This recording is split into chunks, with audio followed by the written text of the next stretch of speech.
Ce matin, on va s'arrêter sur justement un des événements que Luc a mis dans son livre, où il est question du fait que Jésus va sortir pour sortir le message. Donc, Luc, chapitre 8, les versets 1 à 3. On lit ensemble Luc, Évangile selon Luc, chapitre 8 et les versets 1 à 3. Ensuite, Jésus alla de ville en ville et de village en village. Il prêchait et annonçait la bonne nouvelle du royaume de Dieu. Les 12 l'accompagnaient avec quelques femmes qui avaient été guéries d'esprits mauvais et de maladies. Marie, dite de Magdala, dont étaient sortis 7 démons. Jeanne, femme de Chouza, l'intendant d'Hérode. Suzanne et beaucoup d'autres qui le servaient en l'assistant de leurs biens. Seigneur, ce matin, on veut te remercier pour le privilège que nous avons de pouvoir ouvrir ta parole librement, de pouvoir, Seigneur, assister par ton esprit, pénétrer dans ce que tu veux nous dire ce matin. Nous prions que tu puisses disposer notre entendement, nos cœurs, nos pensées, afin que ta parole puisse pénétrer et changer nos vies, Seigneur. Nous te le demandons dans le nom de Jésus. Amen. Sortir le message. Non, mais on est quand même bien chez nous, hein? Trouvez pas? On est bénis ici, hein? On a des belles maisons, des beaux divans moelleux, des livres à profusion, des télévisions avec des dizaines et des dizaines de postes. Non, mais on est vraiment bien, hein? Puis on est tellement bien que finalement, c'est dur de se lever de notre divan moelleux. Hein? En tout cas, je ne sais pas pour vous, mais pour moi, ma maison confortable, mon divan moelleux, mes livres, ma télévision, laisse-les tomber, amène-moi danser.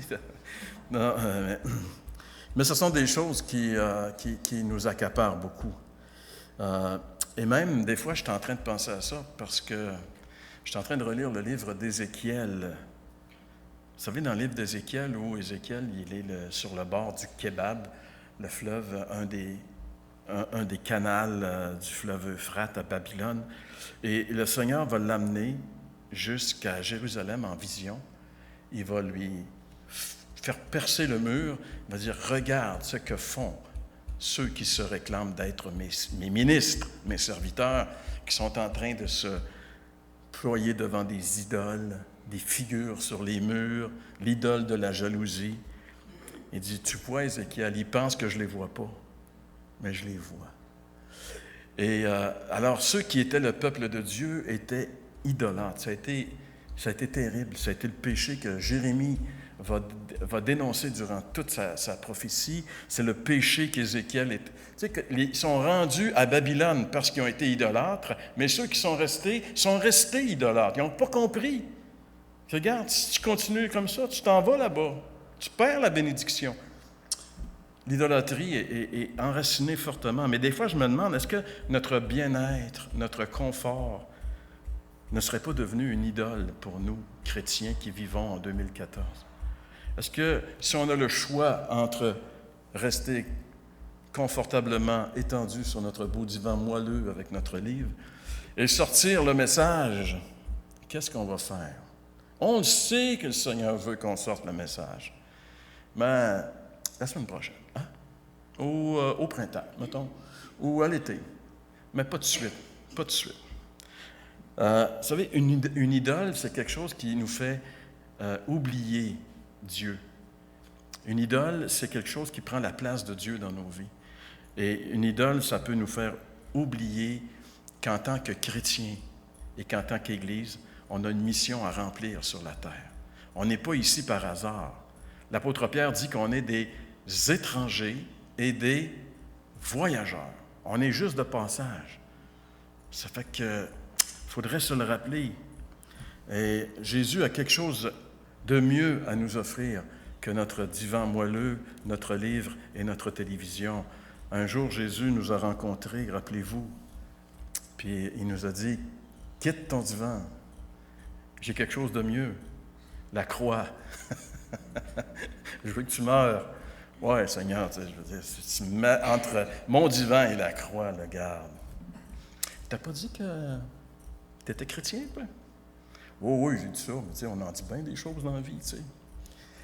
T'as jamais lu que j'ai dit, si quelqu'un veut venir à moi, qu'il renonce à lui-même, qu'il se charge de sa croix et qu'il me suive?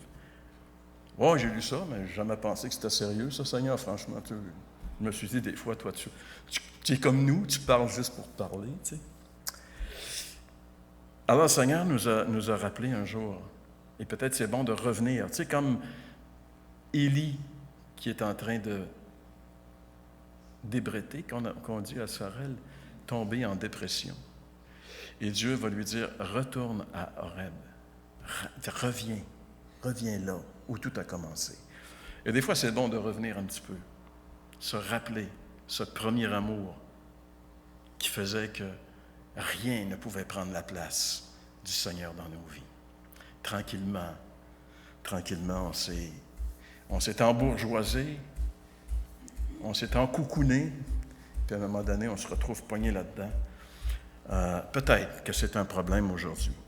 Et notre responsabilité première, il faut se le rappeler, c'est de faire sortir le message.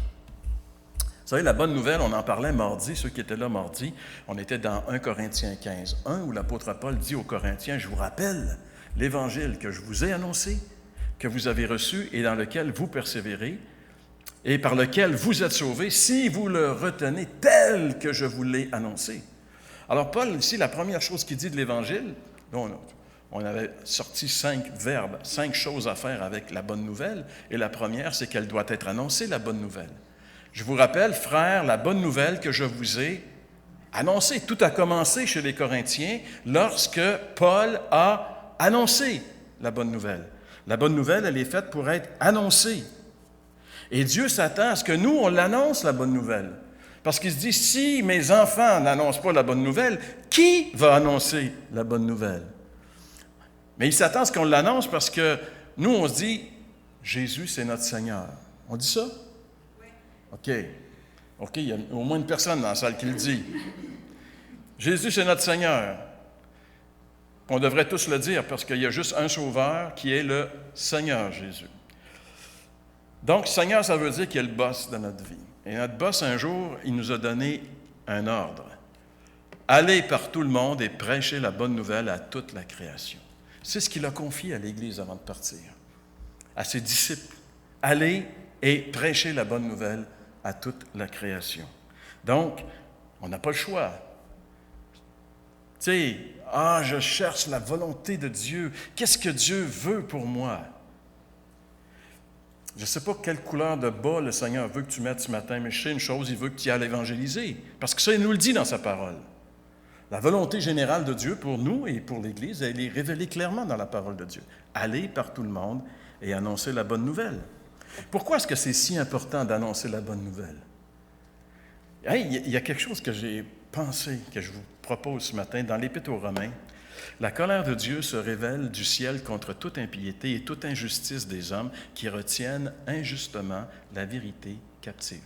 Bon, ce n'est pas dans le contexte. Je vous rappelle que le contexte de Romains 1, c'est les hommes qui, au lieu d'adorer Dieu à travers la création, se mettent à adorer la créature, alors que Dieu se révèle dans la création. Donc, la révélation créationnelle est la révélation de Dieu qui doit nous amener à reconnaître Dieu. Alors, si on ne le fait pas, on retient la vérité captive. Mais moi, je me disais, l'Évangile, c'est-tu la vérité? L'Évangile, on l'a-tu? Si nous, l'Église, qui avons la mission de faire sortir le message, on ne le fait pas, est-ce que ça ne serait pas retenir un petit peu la vérité captive? On est responsable jusqu'à un certain point. Tu sais, c'est juste pour... je ne veux pas mettre de la culpabilité sur personne, mais je veux qu'on réalise le ministère et la mission que le Seigneur nous a confiée et pourquoi c'est important. Que l'Évangile ne doit pas rester captif. Qu'il n'y ait jamais personne qui se dise moi, je suis obligé d'aller en Afrique pour me faire évangéliser, tu sais, parce qu'il y avait des chrétiens proches de chez nous, je n'ai jamais vu, jamais ils ont parlé. Alors, j'étais dans un voyage, j'étais un élu, donc le Seigneur a permis que j'aille travailler pour ma compagnie en Afrique. Et là, j'ai rencontré des chrétiens africains qui m'ont vraiment révélé l'Évangile. Là, j'ai accepté le Seigneur. Et je reviens dans mon patelin où les chrétiens dorment au gaz sur leur beau divan moelleux avec leurs livres et leur télévision à multiples stations. Aïe, aïe, aïe, aïe, aïe. On le fait sortir le message, mais peut-être qu'on pourrait le faire un peu plus, OK? Dans notre passage, Jésus, ici, il est un modèle de faire sortir le message. Comment est-ce qu'il le fait sortir? Bien, c'est ce qu'on va essayer de voir ce matin rapidement, avec 3 points dans notre message. Déplacement, déclaration, dévotion. C'est le fun, hein? C'est tout des dés. Déplacement, déclaration, dévotion, c'est les 3 points qu'on va regarder dans ce passage. Premier point, déplacement. Évidemment, c'est tout à fait clair, c'est limpide. Premier verset, Jésus alla de ville en ville et de village en village. Déplacement. Le mot déplacement, il signifie simplement changer de place. Reste pas toujours à la même place. Change de place. C'est ça que ça veut dire, déplacement. Il est impossible de faire sortir le message sans se déplacer. C'est impossible. Ben, un peu possible aujourd'hui quand même, parce qu'on a des moyens modernes pour le faire. On est bénis, nous autres. Pour faire sortir le message, il faut sortir avec le message. Et même si on ne veut pas sortir de notre maison, si on veut sortir le message, il faut qu'il sorte par quelque part. Le premier verbe de ce passage, Jésus alla. Allah, ce n'est pas le Dieu des musulmans. Là. Ça, c'est un faux Dieu. En réalité, c'est le diable. Regardez ce qu'il fait aux chrétiens en Irak. Allah, c'est le verbe aller. Et dans le grec, ce verbe-là peut être traduit littéralement. La meilleure traduction, c'est cheminait. Jésus cheminait de village en village. Il cheminait. Il voyageait. Et une des caractéristiques de la vie de Jésus, c'est justement ses nombreux déplacements. Il n'est jamais sorti d'Israël, Jésus. Il n'a pas voyagé à l'extérieur de son pays. Mais à l'intérieur de son pays, il a voyagé beaucoup, il a parcouru son pays beaucoup. Il a sorti de sa maison, il a sorti de son confort pour aller évangéliser afin que tous entendent le message. Pour Jésus, c'était important que tout le monde entende le message. Et pour qu'il l'entende, le message devait sortir. Et qu'est-ce qu'il est dit ici? Il alla où? De ville en ville et de village en village. Il alla de ville en ville et de village en village. Le mot « ville », « polis », c'est un mot qu'on connaît bien, hein? Polis, ça veut dire une grosse agglomération de personnes, une grosse ville, là où il y a beaucoup de monde. Jésus allait, Paul allait toujours dans les grands centres, premièrement, pour évangéliser. Donc, les grandes villes doivent être évangélisées. Pourquoi? Parce que c'est là qu'il y a le plus de monde, stratégiquement, logiquement. Il allait dans les villes, mais il n'allait pas juste dans les villes. Dans les villages, le mot village, komé en grec, ça veut dire l'endroit où les travailleurs des champs vont dormir.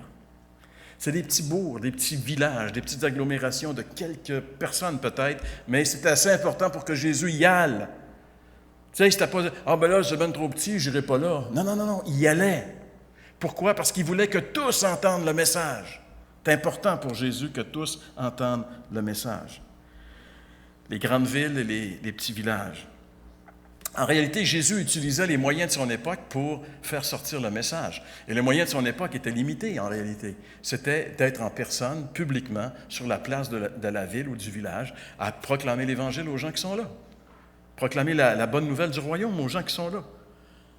Nous, aujourd'hui, on a beaucoup de moyens pour évangéliser. On peut faire sortir le message par énormément de moyens. Je vous en suggère 9 ce matin. Et je suis persuadé que dans votre imagination très, très industrielle, vous allez en trouver d'autres. Le premier, écoutez, presque toutes les maisons ont encore, je dis encore parce que ça achève le temps de la boîte à lettres, mais presque toutes les maisons ont ce genre de petites boîtes collées après leur mur, en général proches de leur porte. Et j'aimerais vous dire ce matin que la raison d'être de cette petite boîte-là est de recevoir des messages. C'est une boîte de réception. C'est un message, c'est là que tu le mets en général. En tout cas, c'est là qu'ils mettent les facteurs dedans. C'est parce que c'est une boîte qui est destinée à recevoir des messages. Donc, toutes les maisons ont une boîte de réception. Faisons sortir le message. Bien, va le mettre dedans. Un jour, à Sorel, il y avait un gars. Un jour, il y avait un gars. Hein? Ça servait un beau titre d'émission. Hein? Un gars, un jour, à Sorel. Ben lui, il était un peu limité dans ses capacités intellectuelles, etc. Mais il avait un cœur bouillonnant pour le Seigneur. Puis lui, il disait, je vais aller mettre, moi, le message, je vais faire sortir le message, puis je vais le mettre dans les boîtes de réception des gens. Tout d'un coup, il y avait un homme qui vivait à Tracy. Un homme hautement intellectuel, très intelligent, très différent, en fait, de celui qui est allé mettre le papier dans sa boîte à lettres. Mais lui, il a pris le papier, puis il l'a lu, puis il a pris ça au sérieux. Et vous savez qu'est-ce qui s'est passé? Il s'est converti, il est devenu chrétien. Il a connu la vie éternelle. Pour l'éternité, il va être dans le ciel, parce qu'un petit clin a osé mettre un message de salut dans sa boîte de réception. Ce monsieur-là s'appelle Raymond Péloquin, il est avec nous ce matin. C'est pas le hasard qui fait qu'il est là. C'est parce que je ne vous compte pas de menterie quand même. Raymond pourrait vous en dire plus là, sur cette belle histoire. Donc, il y en a encore, mais ça achève. Vous savez, les temps de la grâce est en train de se fermer. Là. On s'est fait foutre dehors de TVA l'année passée. Le temps de la grâce s'achève, je vous le dis. Là. On est dans une époque post-chrétienne, puis bientôt, ça va être très, très difficile d'évangéliser. Mais il y a encore des boîtes aux lettres, parce que ça aussi, c'est en train de disparaître. Là. Alors, faire sortir le message, c'est une possibilité. C'est une possibilité. Et vous savez, j'ai remarqué une chose aussi. En général, proche des boîtes à lettres, il y a un petit piton, très souvent. Un petit piton tout petit. Piton d'éjection. Quand tu pèses dessus, tu vas ressortir de l'entrée, mais tu ne sais pas. Quand tu pèses sur le piton, tu vas voir apparaître des gens. Ça, c'est le contact personnel. Ça, c'est pour les braves. Tu sais, mettre discrètement un petit traité dans une boîte aux lettres puis se sauver. Puis tu sais, tu fais descendre tranquillement la chose.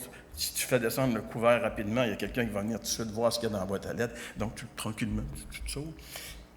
Ça, c'est pour les moins braves. Mais il y en a des braves qui disent, non, moi, il faut que je parle aux gens.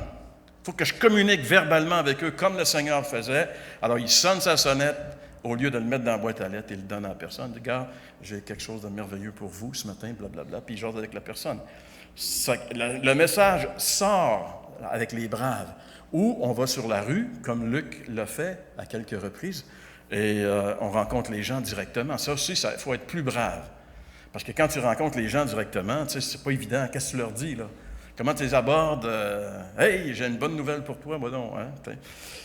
Donc, ce n'est pas évident, c'est plus périlleux, c'est plus pour les aventuriers et les braves, mais on doit le faire. On doit le faire. Le Seigneur nous le dit, de faire sortir le message. Et c'est pour ça que moi, je me dis, moi, j'ai un peu de difficulté à créer contact personnel. Moi, je suis bon pour suivre le contact, faire le contact. Alors, avec un instrument, et à l'Apocatière, on avait découvert qu'on pouvait faire un sondage auprès des gens. On va sonder les gens, on va leur demander leur opinion. Et je trouvais que ça, c'était une bonne méthode pour rentrer en contact avec les gens. D'abord, un sondage, ça remet sur la personne, ça la rend importante. « Hey, j'aimerais connaître ton opinion. Je pense que c'est important que je sache ce que tu penses de... » Wow! Donc, déjà, la personne se sent... Tu veux savoir ce que je pense, donc j'ai une certaine importance. Ça, c'est le sondage. Le sondage nous permet justement d'entrer en contact avec les gens et de les amener tranquillement à l'Évangile. On a un sondage très bien fait qui était fait par Campus Croisade pour le Christ, construit de manière à faire en sorte que les gens, tôt ou tard, en répondant à nos questions, arrivent à l'Évangile. Et en plus de pouvoir évangéliser, ça nous permet, si la personne dit « Gars, je ne veux rien savoir de ton sondage », parce qu'aujourd'hui, les gens, ils sont sondés dans le téléphone, sondés ici, sondés là, sont tannés. Donc, écoutez, on est à la fin de l'ère de la grâce. Tout ce que je vous donne ce matin, c'est des éléments qui ne sont pas faciles. Je ne suis pas en train de vous dire que c'est facile de faire sortir le message. Ce n'est pas pour rien qu'on ne le fait pas sortir, parce que c'est difficile. Et encore aujourd'hui, on est rendu à une époque qu'on appelle post-chrétienne. Vous savez, des fois, j'entends des gens qui disent « Ouais, notre monde commence à ressembler au monde du temps de Paul. » Paul était dans un monde païen, un monde laïque, et il évangélisait. Dans un certain sens, ça y ressemble, mais dans un autre, ça y ressemble pas du tout. Vous savez pourquoi? Et là, ce que je vous dis, c'est très important. Oubliez les bruits dehors. On est en train de faire le blé d'Inde. Il n'y a pas personne qui est en train de se pendre dans le cours. C'est pas grave. À l'époque de Paul, on était à l'époque pré-chrétienne. Quand Paul arrivait dans une ville avec le message de l'Évangile, c'était nouveau, le christianisme. Donc, on prêtait une oreille, parce qu'on prête toujours une oreille à ce qui est nouveau. Mais aujourd'hui, on est à l'époque post-chrétienne. Et quand tu arrives avec le message de l'Évangile, pour la majorité des Québécois qui sont en réaction, quand tu parles de Jésus, ça veut dire quoi? Les prêtres qui ont abusé des enfants, les prêtres qui ont abusé des femmes en leur faisant avoir des enfants. Hey, on veut-tu rien savoir de ton histoire? Malheureusement, l'ennemi a fait un travail de démolition. On est à l'époque post-chrétienne, une époque de rejet du christianisme au Québec. Le Québécois moyen rejette et ne veut plus rien savoir. Je vous le dis ce matin, il ne veut plus rien savoir du christianisme. Donc, si on sort pour évangéliser, il faut s'attendre que ce ne sera pas facile. Ici, je vais vous montrer un petit vidéo qui dure quelques secondes. C'est un extrait d'un Vox Pop qu'on fait à l'heure de la Bonne Nouvelle cette année. La question posée à ces gens-là, elle est simplement ceci. Selon vous, pourquoi Jésus a-t-il été crucifié? C'est quand même pas une question. Mais notez bien les réponses. Et oreilles sensibles, s'abstenir, vous allez entendre des choses qui ne sont pas catholiquement correctes. Mais vous allez ici voir la réaction des gens quand on les aborde avec quelque chose de chrétien. Claire? Pourquoi Jésus-Christ a été crucifié? Bon, je pense qu'on va couper ça là. Merci. Je m'en calisse. Ah mon Dieu, non, je ne pas là-dedans. Moi, je suis un athée. Je ne crois pas en aucune religion. Je n'ai aucune idée. Il y a du monde qui ne l'aimait pas. Il dérangeait. Il dérangeait par sa philosophie, les grands prêtres juifs, et on s'est arrangé pour l'éliminer. Pourquoi on en parle encore autant aujourd'hui? Des films viennent encore de sortir. Commercialisé intense, tout le monde en parle, ça fait des milliers d'années, on n'a même pas le choix de croire quand on est, c'est ridicule. Non, ça me vient pas à l'esprit, là. Non, je peux pas expliquer ça. Non, j'ai pas d'opinion sur ces choses-là, moi. Okay. Parce que ça a été très marquant, puis ça a réorienté la masse humaine. Là. Ça s'en allait tout de travers, puis ça prenait pas des bonnes tangentes, à mon avis. Alors, vous avez ici, sur peut-être 6-7 personnes, peut-être 2 qui ont une opinion qui est quand même... Mais le reste représente vraiment ce que pensent les Québécois. Ils veulent rien savoir. Ils veulent rien savoir. Au contraire, ça les irrite. Tu sais, on leur aurait demandé, qu'est-ce que vous pensez, je sais pas moi, de l'homosexualité chez... oui, c'est pas pire, ça. Il y aurait eu des réponses. Il aurait été ouvert. Il aurait été prêt à discuter avec nous. Mais dès qu'on parle de Jésus, dès que le mot Jésus est prononcé, il y a tout de suite une mise en défense de la part des gens. Ils ne veulent plus rien savoir. On est dans ce monde-là. Et c'est dans ce monde-là que nous, le défi que nous avons, c'est de faire sortir le message. Donc, il faut savoir que ce n'est pas un monde facile dans lequel on doit faire notre travail. Donc, le sondage, où on va affronter les gens avec. Une autre façon aussi, bien sûr, les journaux. Les journaux sont encore lus un petit peu. Une autre chose qui s'en va. Les journaux papier, ça va disparaître. Dans la prochaine génération, ça n'existera probablement plus, les journaux papier. Ça s'en va présentement. Mais c'est encore là. Donc, on peut encore avoir accès. Il y a des gens qui écrivent bien, qui peuvent mettre le message de l'Évangile. Il faut sortir le message. C'est des ouvertures qui sont là. Ça coûte des sous, mais il faut sortir le message. Il y a aussi, bien sûr, la radio qu'on a utilisée, qu'on peut encore utiliser. Il y a des radios locales.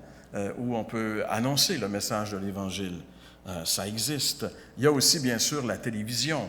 Encore là, la télévision, c'est un médium qui est en train de s'éteindre tranquillement pour laisser la place à un autre médium qui est Internet. Mais jusqu'encore aujourd'hui, il y a encore des gens qui écoutent la télévision bien assis sur leur fauteuil moelleux, dans leur bon confort de leur foyer. Et il peut arriver, lorsqu'ils écoutent la télévision, ils peuvent tomber sur l'heure de la bonne nouvelle, qui est diffusée pendant au moins 3 mois, pendant 10 semaines. L'Évangile est annoncé. Les gens de la région de Québec et bientôt les gens du Québec au complet vont pouvoir aussi avoir accès à la parole vivante, une autre émission d'exposition des Écritures qui propage la parole, qui sort le message.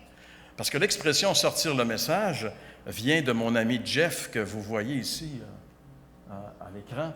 C'est ça une expression. Les gars, il faut sortir le message. Il faut que le message sorte. Vous savez, Jeff est un gars qui est impliqué dans l'évangélisation. Tous les moyens dont je vous parle ici, son Église est impliquée là-dedans. Au Québec, il y a plusieurs églises. En France, en Haïti, en Afrique. C'est un gars qui a pogné le mandat d'aller évangéliser les nations et il nous motive continuellement aussi. Il faut sortir le message. C'est pour ça que j'ai donné à ce message ce matin ce titre-là, de sortir le message. Évidemment, aujourd'hui, il y a un moyen extraordinaire qui est à notre portée, un moyen avec lequel on a commencé, nous, ici à l'Assemblée, à s'impliquer, Facebook, Internet. La plupart des gens sont branchés, beaucoup de gens sont branchés. Mais évidemment, si on va vers les gens, on a un site Internet vers les Sorellois. Et vous avez vu la réaction des gens dans le Vox Pop? C'est la même réaction ici, c'est pas évident, là. Tu sais, si tu veux t'identifier à Jésus aujourd'hui, tu vas te faire des ennemis plus que des amis. Et on devrait avoir une nouvelle slot sur Facebook, nos ennemis Facebook. Tu sais, parce qu'on a nos amis Facebook, on doit avoir nos ennemis. Nous, chrétiens, on en aurait beaucoup, nos ennemis Facebook. Mais le Seigneur l'a dit, que vous serez haïs de tous à cause de moi. S'identifier à Jésus aujourd'hui, ça rend cette vérité-là encore vivante. OK, alors, l'évangélisation personnelle, le porte-à-porte, le contact personnel, le sondage, télévision, radio, Facebook, tous ces éléments-là sont des possibilités que nous avons pour faire sortir le message. Jeff me disait qu'ils ont tous ça dans leur Église, mais il dit, c'est bon pour faire sortir le message, mais ce n'est pas ça qui fait croître une Église. Lui, il me disait qu'il a réalisé qu'il y a un élément qui fait croître une Église. Dans son Église, il l'a réalisé. C'est les chrétiens qui amènent des amis à l'Église pour entendre la parole. Ça marche. C'est ça qui fait croître l'Église. Et d'ailleurs, notre Église, si on prend l'historique de la plupart qui sont là, c'est parce qu'un jour, un ami les a invités. Contact personnel, inviter un ami. Ça, c'est le moyen qui fait croître l'Église. Mais moi, j'ai souvent entendu, si tu penses que je vais emmener quelqu'un à mon Église, j'ai déjà entendu ça. Fait que là, regarde, pourquoi qu'on ne ferme pas la porte tout de suite? Il faut être fier dans notre Église. Il faut être fier de là où la parole de Dieu est proclamée. Il faut être fier de ça. Viens entendre la parole. La parole est proclamée chez nous. C'est ça qui est important. Pas les murs, pas la décorum, la parole. L'Église existe pour une seule raison d'être, faire sortir le message. Mais il faut que le message soit là aussi. La parole doit être là. Je me rappellerai toujours de cette femme qui était venue nous visiter, qui m'avait appelé, qui m'avait dit, Sorel, il y avait un tour de bicyclette qui faisait le tour de la ville de Sorel. Les gens venaient. Ça marchait avec le touriste Sorel, je ne sais pas trop. Puis elle a dit, on vous a ciblé comme spot. On va arrêter chez vous. Ils sont venus une fois, là. Alors, quand la première fois qu'elle est venue, j'étais toute contente, toute fière de faire présenter. Elle était avec quelques cyclistes. C'était une dizaine de cyclistes ici. Puis, ça fait une dizaine d'années de ça, et on avait le drum là-dessus, toute le kit. Puis moi, je lui disais à la madame, nous autres, on est dynamiques, tu sais. Et là, la madame me regarde, elle dit, vous savez, monsieur, moi, quand je vais à l'église, c'est pour me recueillir. Oh. Elle avait raison. Le coco, là, c'était moi. T'es pas là pour faire un show. Ça, il y a des places pour ça.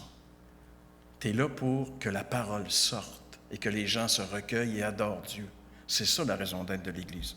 Donc, invitation personnelle, c'est un des éléments qui est très important si on veut faire croître notre Église. Inviter nos amis à venir entendre la parole de Dieu. Si on les aime vraiment, on leur dit, viens entendre la parole. Viens entendre. Et à travers la parole, l'Évangile est toujours annoncé. C'est la parole, c'est la vérité. C'est ça que les gens ont besoin. L'homme ne vivra pas de pain seulement, mais de toute parole. Pourquoi notre société est en train de mourir? Pourquoi est-ce qu'à toutes les 40 secondes sur la terre, il y a quelqu'un qui se suicide? Parce que l'homme ne se nourrit pas de ce qu'il le ferait vivre, la parole. Et nous, on l'a, la parole. Là où elle est annoncée, c'est ici. Quand on veut manger de la pizza, on va à la pizzeria. Quand on veut manger la parole de Dieu, on va à l'Église. Si l'Église ne dispense pas la parole, elle n'aurait même pas le droit de s'appeler une Église. Alors, tous les moyens qu'on vient de voir devraient toujours être en action dans une Église. Il devrait toujours avoir des gens impliqués ici dans ce ministère-là, d'autres dans d'autres ministères. Tu sais, des gens motivés par une seule chose, faire sortir le message. Malheureusement, l'Église contemporaine ne dérange pas beaucoup. L'Église ne dérange pas. L'Église, dans le temps de Paul, dérangeait tellement que des gens je ne me rappelle pas quelle ville de l'Asie mineure ont dit « Ces hommes qui ont bouleversé le monde sont rendus chez nous. Ils vont nous bouleverser, ils sont dangereux, ils bouleversent. » Est-ce qu'ils disent ça des chrétiens aujourd'hui? Des gens dangereux qui bouleversent le monde? Il y en a-tu quelque part de ces gens-là? Ils sont où? Ils sont bien moelleusement étendus sur leur beau divan en train de lire leur livre préféré. Alors, ça, c'est les déplacements. C'est notre premier point. Deuxième point, si Jésus se déplace, ce n'est pas juste pour se déplacer. Il ne fait pas du tourisme en Galilée. Il se déplace pour proclamer le message. Il prêchait et annonçait la bonne nouvelle du royaume. Jésus prêchait. Il prêchait. C'est quoi prêcher? Le mot grec, c'est le mot kérousso, qui veut dire être un héros. Un héros, c'était quelqu'un qui annonçait les nouvelles à l'époque. C'était ça, un héros. C'est proclamer à la manière d'un héros. C'est dire, Dieu a une bonne nouvelle pour vous. Vous êtes pécheurs, vous allez en enfer, mais le Dieu Tout-Puissant a envoyé son Fils prendre votre place pour vous permettre d'aller au ciel et d'être sauvés. C'est ça l'Évangile, c'est ça le message et c'est ça qu'on a à dire aux gens. Proclamer, c'est publier, c'est proclamer ouvertement quelque chose qui s'est passé. C'est une proclamation publique de l'Évangile et de ce qui le concerne. C'est ça le mot kérousso veut dire. C'est l'idée de proclamer. Ce n'est pas l'idée de tergiverser. Ce n'est pas l'idée de dire peut-être que oui, peut-être que non, ben oui, puis non, regarde. Le message, là, c'est ça. C'est pas moi qui l'ai inventé, le message. Le message, il vient de Dieu. Je n'ai pas le droit de le changer d'un iota. Tout ce que j'ai à faire, c'est de te le donner, le message. Toi, tu fais ce que tu veux avec. C'est ta responsabilité, mais la mienne, c'est de te donner le message, de le proclamer comme un héros, de le proclamer. C'est ça que ça... Des fois, on essaye, aujourd'hui, on tombe beaucoup dans le... Comment on appelle ça? On essaie d'expliquer l'Évangile. On essaie de... regarde, Dieu ne nous demande pas de l'expliquer, il nous demande de le proclamer. On essaie aujourd'hui de... OK, c'est ça que je voulais dire, de l'apologétique. Aujourd'hui, on est dans l'apologétique. On essaie d'expliquer les choses, puis oui, peut-être que... Puis, regarde, Dieu ne nous demande pas ça. Bien, heureusement qu'il y a des apologètes dans l'Église, là.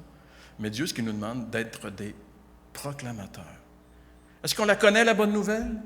Si on l'a expérimentée, on la connaît. Je ne sais pas grand-chose, mais je sais une chose. Avant, j'étais aveugle, à cette heure, je vois. Ça, je le sais. C'est ça, l'Évangile. Qu'est-ce que le Seigneur a fait dans ta vie? Il t'a sauvé. Tu as le salut, tu as la vie éternelle. C'est ça que tu dois dire aux gens. Ils ne savent pas.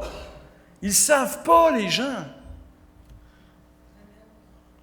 La bonne nouvelle, c'est que Dieu est prêt à nous recevoir dans son royaume. Vous avez remarqué ici la bonne nouvelle du royaume. C'est rare qu'on utilise ça aujourd'hui. On parle de la bonne nouvelle de la grâce. Paul, dans Actes, parle de la bonne nouvelle de la grâce. Jésus parle de la bonne nouvelle du royaume. Pourquoi? Parce que Jésus dit, écoutez, je veux vous faire entrer dans le royaume de Dieu. Parce que présentement, vous n'êtes pas dans le royaume de Dieu. Il n'y a personne qui est dans le royaume de Dieu par nature. On ne vient pas au monde dans le royaume de Dieu, on vient au monde dans le royaume de Satan. Et dans ce royaume-là, qui est le roi? Parce que quand on parle de royaume, on parle de roi. Dans ce royaume-là, chacun est son roi. C'est l'ego qui mène la vie. Et c'est quoi le royaume? Jésus dit, regarde, je veux que tu changes de royaume, parce que si tu restes sur le trône de ta vie, là, tu vas te retrouver en enfer pendant l'éternité. Tu vas voir que c'est plate, puis c'est long, puis c'est souffrant. là où le ver ne meurt point. Ils seront tourmentés au siècle des siècles. C'est grave, ça. Ça, c'est le royaume dans lequel on est.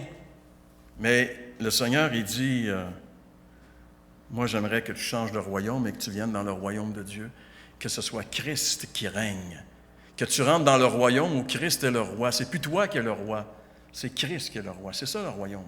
C'est ça l'Évangile que Jésus annonçait. C'est ça le royaume. Et cette proclamation de la bonne nouvelle, ça amène les gens au carrefour le plus important de leur existence. Vous savez, quand on proclame l'Évangile, on fait la chose la plus importante et on amène les gens au carrefour le plus important. C'est pour ça que des fois, ils ne sont pas contents. Parce qu'ils ont une décision à prendre. Ils savent qu'ils sont au carrefour le plus important de leur vie. S'ils continuent sur la voie où ils s'en vont directement en enfer. Et nous, on leur dit, écoutez, la bonne nouvelle, c'est que le royaume est accessible. Le royaume est ouvert. Il y a une porte d'entrée du royaume accessible, gratuitement, si tu crois en l'œuvre que Christ a accomplie sur la croix. Proclamer l'Évangile, c'est amener les gens là. C'est ça le message de l'Évangile, c'est ça la proclamation. Ça amène les gens devant le choix crucial, le plus important qu'ils auront à faire dans toute leur vie.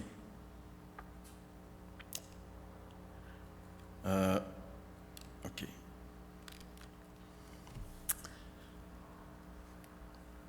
Alors, c'est impossible de sortir le message, sortir avec le message tout seul. C'est une tâche trop grosse tout seul. Dieu veut qu'on le fasse en équipe et Dieu va pourvoir à l'équipe. C'est notre troisième et dernier point, dévotion. Versets 2 et 3, si vous revenez au verset 2. À la fin du verset 1, c'est marqué « Les 12 l'accompagnaient, avec quelques femmes qui avaient été guéries d'esprits mauvais et de maladies, Marie dite de Magdala, dont étaient sortis 7 démons, Jeanne, femme de Chuza, l'intendant d'Hérode, Suzanne et beaucoup d'autres qui le servaient en l'assistant de leurs biens. » Quand Jésus se déplaçait, il n'était pas seul, il était accompagné de 12 gars et de plusieurs femmes. Il y en a 3 qui sont mentionnées ici, mais plusieurs femmes. De nombreuses femmes. On peut s'imaginer un groupe d'environ minimum 20 personnes qui arrivent dans un village. Des fois, ils devaient être plus nombreux même que les gens du village, qui arrivent dans la ville. C'est une gang qui arrive, là. C'est une gang qui arrive pour proclamer le message de la bonne nouvelle. Comment est-ce que Jésus va pourvoir aux besoins de tous ces gens-là? Ces 20 personnes-là doivent manger, ils doivent coucher quelque part. Ça prend des ressources, ça prend une logistique. Et Jésus s'occupe de la prédication, il n'y a pas le temps de ces choses-là. Heureusement, Dieu a pourvu. Il a mis dans son équipe des femmes. Dieu est bon. Quand Adam était là tout seul, il avait la face longue. Il était triste. Dieu y a mis à côté une femme. Oups, Adam a changé. C'est pour ça que Dieu a fait les femmes, pour nous rendre heureux, nous les hommes. C'est pas vrai, hein? C'est pas beau ça ce matin? Bon, vous êtes d'accord, mesdames, au moins, hein? Dieu a mis dans son équipe des personnes qui étaient entièrement dévouées à lui. Pourquoi? Parce que ces personnes-là avaient été guéries par Jésus. Ils se sentaient comme endettés envers Jésus. Et entre autres, il y avait Marie de Magdala, elle est marquée ici. Elle est écrite, elle est mentionnée. Marie qui vient du village de Magdala. C'est pour ça qu'on l'appelle Marie de Magdala. OK? Magdala, c'est près de Guinosar. Ça existe aujourd'hui en Israël et on a fait les découvertes du village de Magdala. Et elle en endroit une bonne à Jésus. Écoutez, elle avait 7 démons. Déjà d'en avoir un, ça doit être plate. 7! Et dans la Bible, quand tu as le chiffre 7, en général, ça veut dire plénitude. Elle était pleine de démons. Personne ne pouvait l'aider. Et un jour, Jésus passe dans sa vie, la libère. Wow! Elle, qu'est-ce qu'elle dit? Je veux toujours être avec lui. Et elle va toujours être avec lui. Marie de Magdala, elle est toujours avec Jésus. C'est elle qui va être la première femme à le voir ressusciter. Elle en doit à Jésus, parce qu'elle dit, à partir d'aujourd'hui, tout ce que je suis, tout ce que j'ai, c'est à toi. Et là, elle est avec Jésus, elle s'occupe de la nourriture, elle s'occupe de la logistique, elle soutient l'œuvre, est dans l'œuvre à plein temps avec Jésus. Marie de Magdala. Il y en a un autre qui s'appelle Jeanne. Hein? Jeanne. Jeanne, c'est un nom biblique. On ne sait pas d'où ce qu'elle vient. Elle vient de Yamaska, mais elle, ici. C'est Jeanne de Yamaska. Elle, c'est Jeanne de Yamaska. Il y a Marie de Magdala, il y a Jeanne de Yamaska, mais la Jeanne ici, c'est la femme de Chouza, qui était l'intendant d'Hérode.